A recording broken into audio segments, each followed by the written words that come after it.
الحمدللہ وکفا والصلاة والسلام علی من لا نبی بعد اما بعد۔ حضرت ہشام بن ابی رقیہ رحمہ اللہ بیان کرتے ہیں، یہ مصر میں تھے اور اس وقت مصر کے گورنر سیدنا مسلمہ بن مخلد رضی اللہ تعالی عنہ تھے۔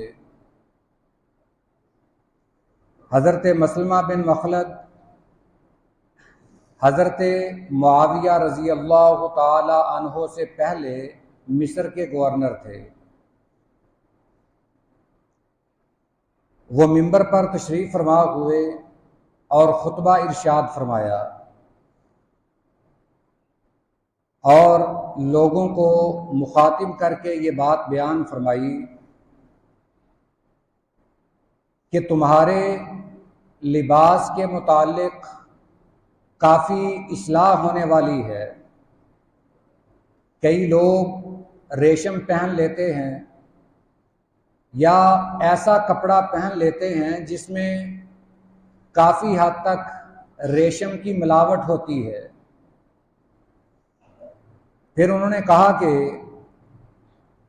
ہمارے اس مجمع میں ایک بندہ ایسا ہے جو اس کے بارے میں ہمیں رسول اللہ صلی اللہ علیہ وسلم کا فرمان سنائے گا۔ انہوں نے کہا کہ اے عقبہ، کھڑے ہوئیے اور نبی کریم صلی اللہ علیہ وسلم کی حدیث ان لوگوں کو سنائیے۔ یہ سیدنا عقبہ بن عامر رضی اللہ تعالی عنہ تھے۔ یہ ذرا توجہ طلب بات ہے۔ حضرت عقبہ بن عامر رضی اللہ تعالی عنہ کھڑے ہوئے اور انہوں نے کہا کہ میں نے رسول اللہ صلی اللہ علیہ وسلم سے یہ حدیث سنی ہے، آپ نے یہ فرمایا تھا کہ من کذب علی متعمدا فلیتبوأ مقعدہ من النار۔ اندازہ کیجئے کہ صحابی رسول آپ کی حدیث بیان کرنے سے پہلے ایک اور حدیث بیان کرتے ہیں۔ اس حدیث کا مفہوم یہ ہے کہ نبی کریم صلی اللہ علیہ وسلم نے فرمایا کہ جس شخص نے میری طرف جھوٹی بات منسوب کی، یعنی جھوٹی حدیث گھڑ کر میرا نام لگا دیا، میری طرف اسے منسوب کر دیا، وہ اپنا ٹھکانہ جہنم میں سمجھ لے۔ اس کے بعد انہوں نے یہ حدیث بیان کی، وَأَشْهَدُ أَنِّي سَمِعْتُ رَسُولَ اللَّهِ صلی اللہ علیہ وسلم، میں اس بات کی گواہی دیتا ہوں کہ یہ حدیث میں نے اپنے کانوں سے رسول اللہ صلی اللہ علیہ وسلم سے سنی ہے۔ آپ نے فرمایا تھا من لبس الحریر فی الدنیا حرمہ ان یلبسہ فی الآخرہ، جو شخص دنیا میں ریشم کا لباس پہنے گا، قیامت والے دن وہ اپنے اوپر جنت کا لباس یعنی ریشم کا لباس حرام کر لے گا۔ یہ صحیح ابن حبان کی حدیث مبارکہ ہے، اس کی سند صحیح ہے۔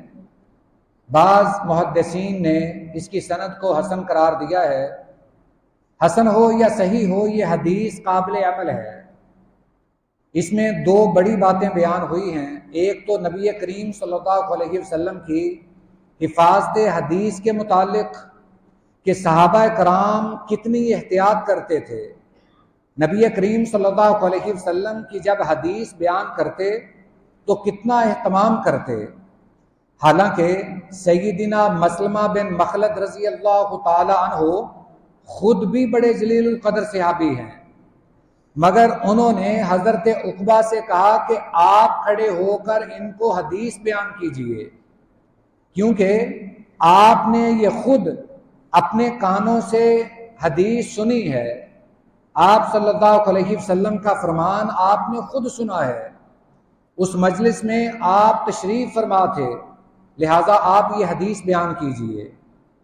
اور قربان جائیں صحابی رسول کا یہ عمل، انہوں نے کھڑے ہو کر سب سے پہلی بات یہ بیان کی، یہ بتانا چاہا کہ میں اپنی طرف سے کوئی بات نہیں بیان کر رہا، بلکہ مجھے تو یہ حدیث بھی یاد ہے کہ جو بندہ جھوٹی حدیث گھڑ کے آپ کا نام لگائے گا وہ اپنا ٹھکانہ جہنم سمجھ لے۔ سب سے پہلے انہوں نے یہ حدیث بیان کی۔ اگر آج ہم اپنے معاشرے میں دیکھیں تو اس بات کا بالکل خیال نہیں رکھا جاتا ہے۔ مثال کے طور پر اگر فیس بک پر کوئی ہم نے یہ دیکھا کہ ایک حدیث آئی ہے، اس کو بغیر تحقیق کے آگے شیئر کر دیتے ہیں، اگرچہ وہ ضعیف ہی کیوں نہ ہو، وہ موضوع اور من گھڑت ہی کیوں نہ ہو۔ یہ حدیث کا ضعیف ہونا یا من گھڑت ہونا اس بات کی دلالت کرتا ہے کہ یہ نبی کریم صلی اللہ علیہ وسلم کا فرمان نہیں ہے، یہ آپ کی طرف منسوب کیا گیا ہے، اس میں یہ خرابی ہے، یہ راوی نے اپنی طرف سے اضافہ کیا ہے یا جھوٹی بات آپ کی طرف منسوب کر دی ہے۔ وہ ساری چھان بین آج ہمارے پاس موجود ہے کہ یہ حدیث صحیح ہے، یہ حدیث ضعیف ہے، اس کی آج تقسیم ہو چکی ہے، بلکہ نبی کریم صلی اللہ علیہ وسلم کے زمانے ہی سے اس کی تقسیم شروع ہو چکی تھی۔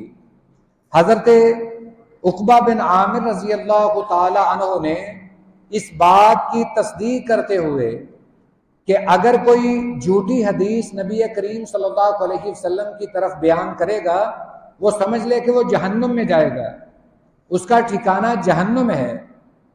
اس کے بعد حضرت عقبہ بن عامر رضی اللہ تعالی عنہ نے وہی حدیث بیان کی جو ریشم کے متعلق نبی کریم صلی اللہ علیہ وسلم نے اپنی امت کے مردوں کو تعلیم دی تھی کہ جو میری امت میں سے جو بھی مرد ریشم کا لباس پہنے گا آخرت میں جنت کے لباس سے وہ محروم ہو جائے گا۔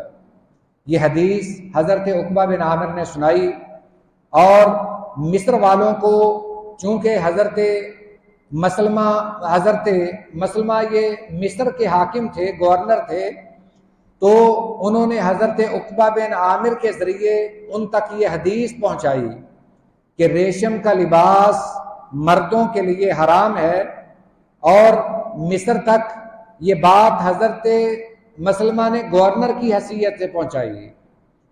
تو آج بھی نبی کریم صلی اللہ علیہ وسلم کا یہ فرمان ہمارے لیے اتنا ہی مؤثر ہے کہ ہم اس حدیث پر عمل کرتے ہوئے ریشم کا کپڑا بالکل نہ پہنیں، تاکہ کل قیامت والے دن کہیں جنت کے لباس سے محروم نہ ہو جائیں۔ اللہ تعالیٰ اس کی ہمیں توفیق بھی عطا فرمائے۔ وآخر دعوانا